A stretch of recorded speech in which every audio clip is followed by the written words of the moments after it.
वालेकुम क्लास बच्चों। नेक्स्ट आज हम लोगों ने एडवांस सेट थ्योरी का टॉपिक पढ़ना है, इक्विवेलेंस रिलेशन का। आपको इक्विवेलेंस रिलेशन बताऊंगी कि बेसिकली उसमें कौन से पॉइंट्स होते हैं और इसके रिस्पेक्ट से इक्विवेलेंस क्लासेस बनाना सिखाऊंगी मैं आपको।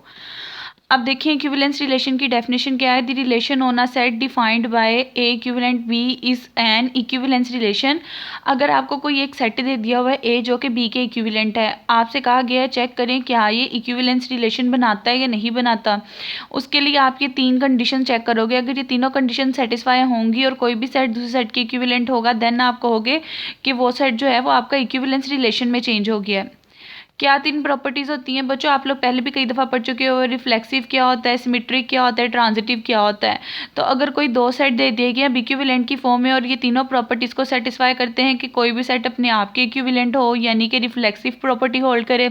अगर ए इक्विवेलेंट है बी के तो बी इक्विवेलेंट हो जाए ए के, यानी कि सिमेट्रिक प्रॉपर्टी होल्ड करें। और अगर ए इक्विवेलेंट हो बी के, बी इक्विवेलेंट हो सी के, देन ए इक्विवेलेंट हो जाए सी के, यानी ट्रांजिटिव प्रॉपर्टीज प्रॉपर्टी का नेम होता है। यानी कि अगर कोई भी सेट रिफ्लेक्सिव, सिमेट्रिक, ट्रांजिटिव इन तीनों प्रॉपर्टीज को सेटिस्फाई करता है, देन आप उस सेट्स को कहते हो कि वो आपके पास इक्विवेलेंस रिलेशन बनाता है। ठीक है, इक्विवेलेंस रिलेशन की बेसिकली डेफिनेशन है और यही लिखा हुआ है कि ये प्रॉपर्टी रिफ्लेक्सिव है, सिमेट्रिक और ट्रांजिटिव है। उसके बाद देखिए ये तो आपके पास था equivalence relation by definition form में।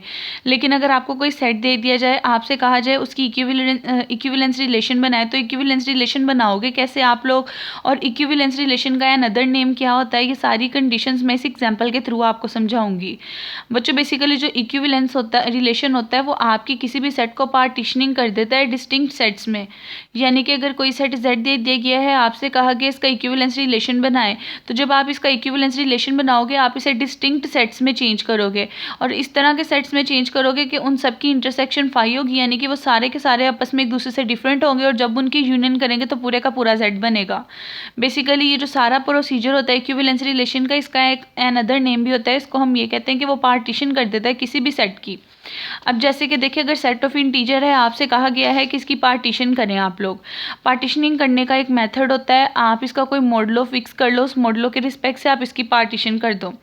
जैसे कि देखिए यहाँ पे मैंने लिखा हुआ है कि अगर मैं इसे कॉन्ग्रेंट के थ्रू शो करवा दूँ, इस सिंबल को कॉन्ग्रेंट कहते हैं कि x कॉन्ग्रेंट है y mod 5 के, कि ये वाली टेक्निक लगा के मैं इसकी पार्टीशन कर सकती हूँ।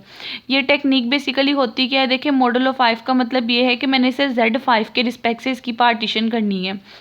आप लोगों ने सेट ऑफ मॉडलो क्लासेस तो बच्चों पढ़ा होगा कि set of modulo classes basically होता है कि 0 class, 1 class, 2 class up to so on n -1 class. ये आप लोगों ने ग्रुप थ्योरी या नंबर थ्योरी में पढ़ा होगा सेट। अब जब किसी भी सेट की पार्टीशनिंग करनी होती है, हम इसको मॉडलो के रिस्पेक्ट से पार्टीशन कर सकते होते हैं ये वाली चीज़ को यूज़ करके कॉन्ग्रेंसेस में। अब जैसे कि देखो बच्चों, मैं इसकी पार्टीशन करना चाहती हूँ ना, मैंने इन जनरल कह दिया कि किसी भी 2 एलिमेंट की इसकी पार्टीशन मैं कर रही हूँ मॉडलो 5 से। इसका मतलब क्या होगा कि हमने इसके हर एलिमेंट को 5 की क्लास के रिस्पेक्ट से डिवाइड करना है। 5 की क्लास बेसिकली क्या होती है, Z5 का क्या मतलब होता है, उसमें से 0 की क्लास निकालनी है, 1 की क्लास निकालनी है, 2 की निकालनी है, 3 की निकालनी है और 4 की निकालनी है। यानी कि आपने Z के हर एलिमेंट में से सब एलिमेंट को 5 पे डिवाइड करके जो जो 0 से डिवाइड होते होंगे उसकी एक क्लास बना लेनी है। यानी कि जिसका रिमाइंडर 0 आता होगा और जिसका रिमाइंडर 1 आता होगा उसकी एक क्लास बना लेनी है, जिसका रिमाइंडर 2 आता होगा उसकी बना लेनी है। इसी तरह जिसका रिमाइंडर 3 और 4 आता होगा उनकी अलग अलग क्लास बना लेनी है। आप इस तरह डिफरेंट क्लासेस बना के उसको डिवाइड करके बता सकते हो कि ये पार्टीशनिंग कर रहा है। ये देखिए मैंने इसको बताया हुआ है कि इस मॉडलो की डेफिनेशन का मतलब ये होता है कि 5 इन दोनों के डिफरेंस को डिवाइड करता है, यानी x - y जो है वो डिवाइड हो जाता है 5 पे।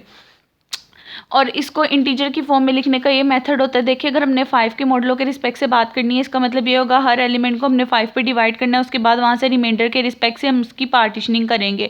ये बच्चों डिवीजन एल्गोरिथम से लिखा हुआ है। वो जो होता है आपके पास कि डिवाइजर होता है इक्वल आपके पास dividend into quotient plus remainder, ये वो वाला फॉर्मूला लिख दिया और बता दिया यहाँ पे हमने रिमाइंडर क्या ले लिया है कि हमारे रिमाइंडर जो है वो 0 से 5 से लेस होने चाहिए। यानी कि जो आपका रिमाइंडर है वो 0 हो सकता है, 1 हो सकता है, 2 हो सकता है, 3 हो सकता है और 4 हो सकता है। इस बात का ये मतलब है। अब देखिए इसके अकॉर्डिंग जब मैं पार्टीशनिंग करूंगी, मैंने ए नोड क्लास वो वाली क्लास ले ली है जिसके अंदर वो वाले एलिमेंट सारे के सारे आएंगे जो कि 5 से डिवाइड होते होंगे, रिमाइंडर 0 देते होंगे, जैसे सारे के सारे 5 के मल्टीपल्स हो गए। उसके बाद मैंने A1 क्लास ले ली है। A1 क्लास सेकंड क्लास बनाई है, ऐसी क्लास है जिनमें सबका रिमाइंडर 1 आता है। रिमाइंडर 1 आने का मतलब क्या है, आप इसके अंदर 1 को ऐड करते 5 को ऐड करते जाओ, इसके अंदर 5 को सब्ट्रैक्ट करते जाओ और इसके रिस्पेक्ट से सीरीज बना लो। देखो ये सारे के सारे वो एलिमेंट है जिस तरह 6 या 5 को इस पे डिवाइड करते रिमाइंडर 1 आता है। 11 को 5 को 11 पे डिवाइड करें रिमाइंडर 1 आता है। इसी तरह 5 को -4 पे डिवाइड करें तो रिमाइंडर 1 आता है।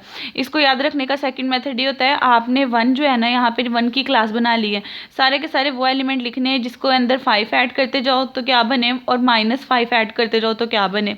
देखिए 1 के अंदर 5 ऐड करो 6, 6 के अंदर 5 ऐड करो 11, 1 के अंदर से 5 माइनस करो, -5 ऐड करो तो -4, -4 के अंदर -5 ऐड करो -9। इस तरह 1 की क्लास बना लेनी है। जब 2 की क्लास बनानी है इसके अंदर वो एलिमेंट होंगे जिनका रिमाइंडर 2 होता है।